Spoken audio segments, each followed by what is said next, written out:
பசுமையான வயல்கள், பறவைகளின் குரல், அமைதியான ஒரு சிறிய கிராமம். அதுதான் நம்ம குண்டலூர். குண்டலூர்ல ஒரு நல்ல மனசுள்ள குடும்பம் வாழ்ந்தது. அப்பா ராமநாதன், அம்மா மாலதி. அவர்களின் பாசக்குழந்தை காயத்திரி.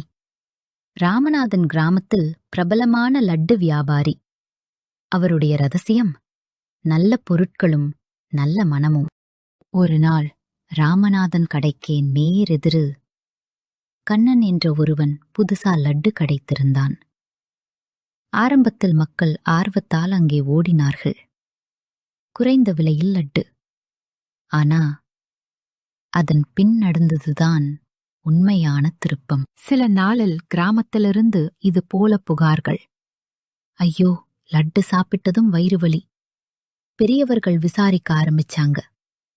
மக்கள் சாப்பிட்டது யாருடைய லட்டு? கண்ணன் கடையில தான். பஞ்சாயத்து 2 லட்டு மாதிரி எடுத்துச்சு வைத்தியரிடம் கொடுத்தாங்க.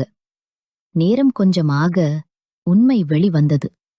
ராமநாதன் லட்டு நெய், முந்திரி, சுத்தமான மா. கண்ணன் லட்டு பழைய எண்ணெய், கலப்பட நிறம். கிராமம் முழுக்க அதிர்ச்சி. கண்ணன் குடும்பம் தவறு புரிந்து தாழ்மையுடன் மன்னிப்பு கேட்டாங்க. அப்போது ராமநாதனன் சொன்ன ஒரு வசனம், தப்பை உணர்ந்து திருத்துறதுதான் பெரிய சத்தியம். உண்மை லட்டு மனசுக்கும் இனிப்பு தரும். அவன் கடைக்கு மீண்டும் பெரிய கூட்டம். குண்டலூர் கிராமம் ஒரு முக்கியமான பாடம் கற்றது.